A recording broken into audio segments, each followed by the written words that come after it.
Hello students, how are you? I hope कि सभी लोग अच्छे होंगे। सो आज हम लोग स्टार्ट करेंगे क्लास 10 पहला चैप्टर और brief revision about real number. सबसे पहले हम लोग रियल नंबर के बारे में थोड़ा जानते हैं और ये सारा कुछ एग्जाम के पॉइंट ऑफ व्यू से है। एक क्विक रिवीजन है और आई होप कि ये आप लोगों के लिए बहुत हेल्पफुल होगा। तो रियल नंबर वाले चैप्टर में जब हम स्टार्ट करते हैं तो सबसे पहला कॉन्सेप्ट आता है एफटीए का। ठीक है, एफटीए क्या होता है? You know Euclid division lemma इस बार डिलीटेड है तो उसको तो हमें पढ़ना ही नहीं है, तो स्टार्टिंग हम लोग एफटीए से करेंगे। और एफटीए क्या होता है पहले इसको समझते हैं। Fundamental theorem of arithmetics. ठीक है, फंडामेंटल थ्योरम ऑफ अर्थमेटिक का मतलब ये हुआ कि किसी भी कंपोजिट नंबर को, इवन कि सबको कंपोजिट नंबर पता होगा। कंपोजिट नंबर क्या होते हैं? Any number which has more than 2 factors. ठीक है, जैसे 2 फैक्टर अगर एग्जैक्टली 2 फैक्टर होते हैं तो उसको क्या कहेंगे? अगर एग्जैक्टली 2 फैक्टर होते हैं तो उसको प्राइम नंबर कहेंगे। अगर 2 से ज्यादा फैक्टर किसी नंबर के हो गए तो उसको क्या बोलते हैं? Composite number. तो एफटीए ने यही कहा कि किसी भी कंपोजिट नंबर को like as 4 can be expressed as product of prime। Prime की प्रोडक्ट के फॉर्म में इसको एक्सप्रेस कर सकते हैं। ठीक है, जैसे मान लो मैं इसको लिख दूं 2 into 2, तो ये भी एक प्राइम, ये भी एक प्राइम। इवन कि दोनों सेम नंबर है, लेकिन अब प्राइम नंबर के अलावा कोई नंबर लाने की जरूरत तो है नहीं। तो इसका मतलब ये हुआ कि ऐसे ही हम 6 को अगर लिखे 2 into 3, अब देखो ये भी एक प्राइम, ये भी एक प्राइम। आप कहोगे into 1 भी लिखो तो क्या फर्क पड़ता है, 1 लिखो या ना लिखो? ये तो जरूरी तो है नहीं कि 1 नहीं लिखेंगे तो 6 नहीं बनेगा, बन जाएगा। तो दुनिया के हर एक कंपोजिट नंबर को केवल और केवल प्राइम नंबर के फॉर्म के रूप में लिखा जा सकता है। ठीक है, यही बताया हमें एफटीए ने, fundamental theorem of arithmetic. NCERT में इसका क्लियर डेफिनेशन आपको मिल जाएगा, आप डेफिनेशन देख सकते हैं।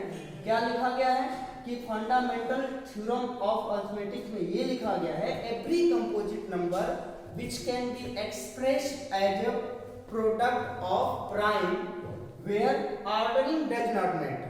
ठीक है, ऑर्डरिंग का मतलब जैसे हम 2 into 3 को 3 into 2 भी लिख सकते हैं, इसको ऐसे भी लिख दो तो क्या फर्क पड़ेगा, तब भी तो 6 ही होगा।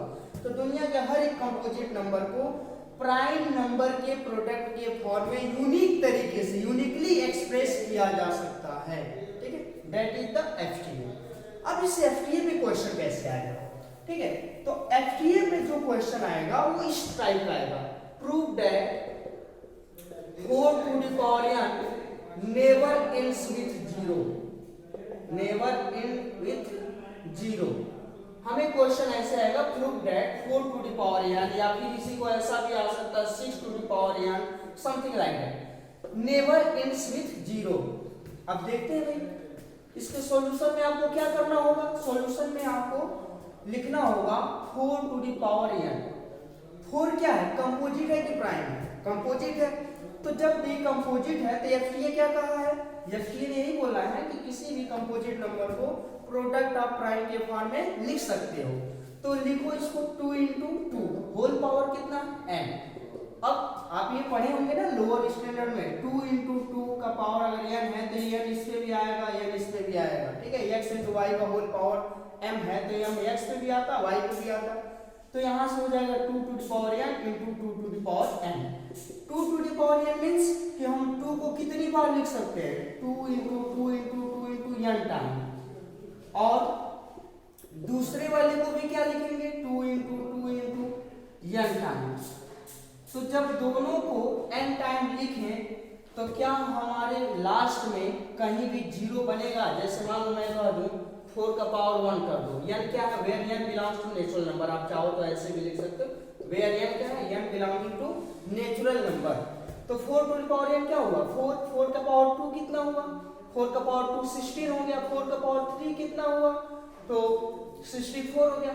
क्या इन सब के लास्ट में 0 आ रहा है? कभी एंडिंग विथ 0 हो रहा है क्या? नहीं हो रहा है। इट मींस ये never ends with 0। Okay, I think आप सभी को क्लियर होगा। अब यहां से देखो 0 कब आएगा, जरा ऐसे भी सोच लेते हैं कि 0 आएगा कब। जीरो तब आएगा जब किसी भी नंबर में लास्ट में 10 का मल्टीप्लाई हो। लाइक मैं कहूँ कि 50, तो बताओ 50 अगर आपके पास लिखा गया है तो इसको ऐसे लिख सकते हो ना 5 इंटू 10, 50 हो गया। अगर आप कहो 60 या 600 का दो तो 60 इंटू क्या कर सकते हो 10, कम से कम एक 10 तो आना ही चाहिए, ठीक है। तो अगर 10 आना चाहिए तो 10 के फैक्टर क्या है, 2 और 5 है, तो एक 2 और एक 5 भी आना चाहिए। इसका मतलब ये हुआ कि इसमें तो 2 बहुत सारा आ रहा है लेकिन 5 आ रहा है क्या, कोई नहीं आ रहा है।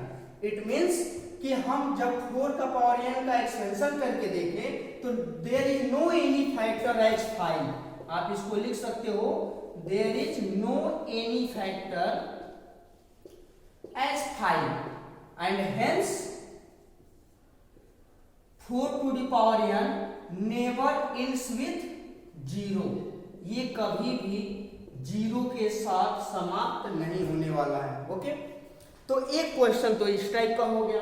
अब आप लोग 6 का पावर n ऐसे करिएगा, 6 का पावर n को जब ओपन करेंगे 2 इंटू 3 का पावर n, 2 पे पावर n आएगा 3 पे पावर n, तो जब एक्सपेंड करेंगे तो 2 2 2 n टाइम आएगा, 3 3 3 n टाइम आएगा। यहाँ भी देख रहे हैं 2 तो आ रहा है लेकिन 5 नहीं आ रहा, तो 0 कभी बनाएगा ही नहीं। तो ऐसा क्वेश्चन एक मिलता है एफटीएस से रिलेटेड एग्जाम में, तो इंपॉर्टेंट क्वेश्चन है, आप सभी लोग इसको तैयार कर लेंगे। चलिए अगले पे आते हैं। अगला क्वेश्चन मैं एनसीईआरटी से ही उठा रहा हूं। अगला क्वेश्चन इस टाइप का है, check with 7 into 11 into 13 plus 13 is a composite number. Check करिए कि ये जो क्वेश्चन है, ये जो लिखा गया एक्सप्रेशन, ये क्या है, कंपोजिट नंबर है। अब आप सिंपली बताइए कंपोजिट नंबर होगा कब, ठीक है। कंपोजिट नंबर कब होगा, जब इस पूरे की वैल्यू जो भी बनेगी उसके पास मोर देन 2 फैक्टर हो, 2 से अधिक फैक्टर हो गया तो क्या होगा, कंपोजिट नंबर। तो अगर ऐसे क्वेश्चन आ गए तो हमारा सबसे पहले जो इनको करना है, जैसे इसको सॉल्व कैसे करना है, तो सबसे पहला काम यही करना है कि जो चीजें इसमें कॉमन है, ठीक है, वो कॉमन ले लो। जैसे यहाँ प्लस या माइनस के द्वारा जो भी चीजें कॉमन है वो कॉमन ले लो। तो 13 कॉमन है क्योंकि यहाँ 2 टर्म है। आपको पता होगा सिंपली जो इनटू होता है उसको एक टर्म होता है, प्लस या माइनस से जब सेपरेट किया जाता है तो वहां पे टर्म अलग अलग होता है। तो यहाँ पे एक टर्म ये हो गया, एक टर्म ये हो गया, दोनों में क्या कॉमन है 13। यू नो यहाँ पे क्या है 7 इंटू 11 और प्लस के 1, राइट। तो ये 13 हो गया, 7 इंटू 11 77 प्लस 1, यानी इसको लिख सकते हो 13 into 77 and 1 78। You know well 13 क्या है, प्राइम नंबर है, इसके कितने फैक्टर होंगे, 2 फैक्टर होंगे, एक तो 1 होगा, एक इटसेल्फ होगा, राइट। जब 2 फैक्टर इसके ही हो गए और ये तीसरा 13 के अलावा कोई नंबर है, मतलब 13 नहीं है कुछ और है, तो कुछ भी अलग है, मान लो ये प्राइम नंबर है, वैसे तो ये प्राइम नहीं है लेकिन प्राइम नंबर अगर होता तो भी क्या होता, 2 फैक्टर यहां से हुआ और एक दूसरा नंबर यहां से आ जाता, तो कुल मिला के 3 फैक्टर तो एटलीस्ट होने ही होने हैं। यहाँ पे क्या 78 मोर देन 2 फैक्टर वाला है विच इज कंपोजिट नंबर, ठीक है। 78 तो कंपोजिट नंबर है। अगर ये कंपोजिट है तो इसके पास 2 से ज्यादा फैक्टर हो गए, और जब इनके खुद ही के पास 2 से ज्यादा हो गए और एक 13 का भी मल्टीप्लाई करोगे तो 2 से ज्यादा फैक्टर तो ऑब्वियसली होंगे ही होंगे। इसका मतलब ये हैज मोर देन 2 फैक्टर, और ये 2 से ज्यादा फैक्टर अगर रख रहा है तो ये नंबर क्या है, कंपोजिट नंबर है। और ये कहां से आया, यहां से आया, ये कहां से आया, यहां से आया, ये कहां से आया, यहां से आया। इसका मतलब जो आपका क्वेश्चन है वो क्या है, कंपोजिट नंबर है। This implies 7 into 11 into 13 plus 13 is a composite number. ये पूरा का पूरा क्या है, कंपोजिट नंबर है, ठीक है। तो ये 2 क्वेश्चन आपके क्लियर हो गए। ओके, अगले कंसेप्ट पे आते हैं कि अगला क्वेश्चन क्या होता है और किस टाइप का होता है। चलिए, आई होप ये 2 टाइप के क्वेश्चन आपको समझ में आ गए और एफटीए क्या होता है ये भी समझ में आ गया। फंडामेंटल थ्योरम ऑफ अरिथमेटिक का मतलब यही होता है, every composite number can be expressed as product of prime uniquely and ordering does not matters. Okay. अब कुछ क्वेश्चन बेसिक होते हैं, जैसे मान लीजिए कि कहेगा कि 140 है, 140 एनसीईआरटी का 1.2 का पहला क्वेश्चन है, इसको कह रहा है प्राइम नंबर के प्रोडक्ट के फॉर्म में लिखिए। तो ये तो वेरी सिंपल, आई होप कि सबको आता होगा। इसके फैक्टर निकालेंगे, 2 से निकालेंगे 70 आएगा, फिर 2 से 35 आएगा, 5 से 5 7 जा 35, 7 1 जा 7। अब इस 140 को आप क्या लिख सकते हो, 2 इंटू 2 इंटू 5 इंटू 7। अब ये नंबर को हम कंपोजिट एफटीए के बेसिस पे, यानी इस पूरे कंपोजिट नंबर को केवल प्रोडक्ट ऑफ प्राइम नंबर के फॉर्म में लिख लिए, या फिर किसी भी टाइप के जो कंपोजिट नंबर होंगे उनको इस टाइप से लिखा जा सकता है। तो हमने ऐसा लिख दिया।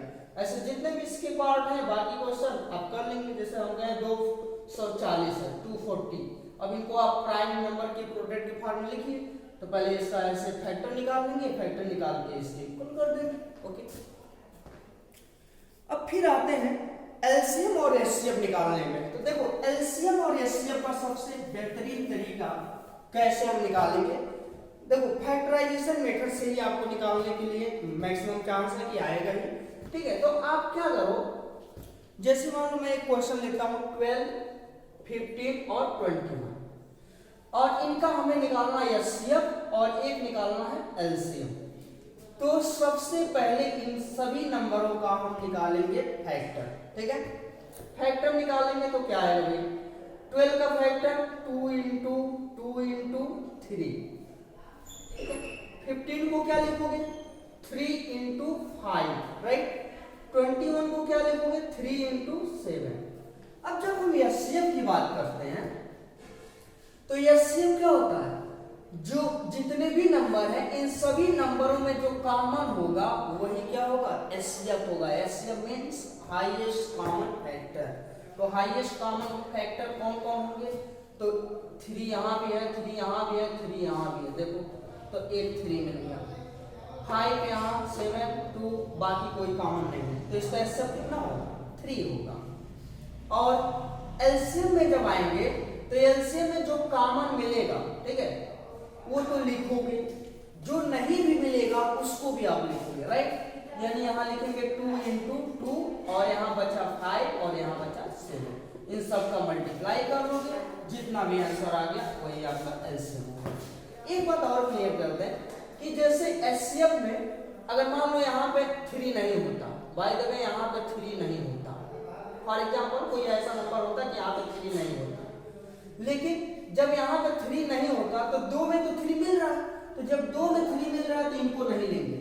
जितने नंबर दिए रहेंगे अगर तीनों में कॉमन है तो ही लिया जाएगा, अदरवाइज नहीं लिया जाएगा। ठीक है, दूसरी बात कि अगर जब एलसीएम निकालोगे तो एलसीएम में क्या होता, अगर यहाँ 3 नहीं भी होता तो ये दोनों में से एक एक कॉमन मिल गया तो इनको एक ही बार लिखेंगे। ठीक है, बाकी इन दोनों में कोई चीज कॉमन मिल गया तो भी उनको एक बार लिख लेंगे, और जो कोई भी कॉमन नहीं मिलेगा वो तो लिखेंगे ही लिखेंगे। तो दोनों में ये चीजें डिफरेंस है। ठीक है, अब एक क्वेश्चन और करते हैं। जैसे मान लो मेरे पास आ गया 2 का पावर 3 इंटू 3, ये हो सकता है कितना हो, 24। ठीक है, फिर ऐसे लिख दे 2 का पावर 2 इंटू 3 का पावर 2, और ये बन जाएगा आपका 36। अब हम कहें कि यहाँ पे एचसीएफ बताओ, 2 टू द पावर 3 मींस 2 2 2 कितनी बार लिखे हो, 3 बार। 2 का पावर 2 मतलब 2 को 2 ही बार लिखना है, 3 को 2 बार लिखना है। जब एचसीएफ निकालना रहता है और ऐसे पावर टाइप के कुछ दिए हैं, ठीक है, तो इन जनरल हम क्या करेंगे, या फिर नहीं भी दिए हैं पावर टाइप का तो आप चाहो तो पावर टाइप का बना लो, और जो सबसे दोनों में तो पहली बात तो दोनों में कॉमन होनी चाहिए। जैसे 2 यहाँ भी है 2 यहाँ भी है, कॉमन हो गया। उसके बाद जो लिस्ट पावर होता है, सबसे कम पावर होता है, वही एचसीएफ हो जाता है। जैसे यहाँ पे देखो 2 पे 2 है और यहाँ 2 पे कितना है, 3 है, तो दोनों में कॉमन 2 जरूर है, लेकिन इनका पावर कौन छोटा वाला है, ये 2, तो 2 वाला आपका एचसीएफ में आ जाएगा। इनटू 3 पे देखो यहाँ कितना पावर, 1 पावर है, और यहाँ 3 पे कितना पावर, 2 पावर है, तो दोनों का सबसे कम पावर कौन है, 3, तो 3 का पावर 1, बस इतना, ये एचसीएफ हो गया। एलसीएम में क्या होता है, एलसीएम में जो कॉमन रहेगा वो तो लिखोगे, जो नहीं रहेगा वो भी लिखोगे, लेकिन अगर कॉमन में पावर की बात करें तो हाईएस्ट पावर लिखेंगे। जैसे 2 का पावर कितना होगा 3, क्यों, क्योंकि यहाँ 2 का पावर 3 है, यहाँ 2 का पावर 2 है, दोनों में सबसे ज्यादा पावर कौन है, तो सबसे ज्यादा पावर है 3, तो आप 3 लिखोगे इनटू 3 पे पावर 1 3 पे पावर 2, इन दोनों में कॉमन लोगे तो कौन सा वाला लोगे, जो सबसे ज्यादा पावर है 3 का पावर 2। और बाय द वे अगर कुछ और नंबर होता जो दोनों में कॉमन नहीं है तो इनको भी लिख लेते, तो ये एलसीएम और एचसीएफ होता। ओके।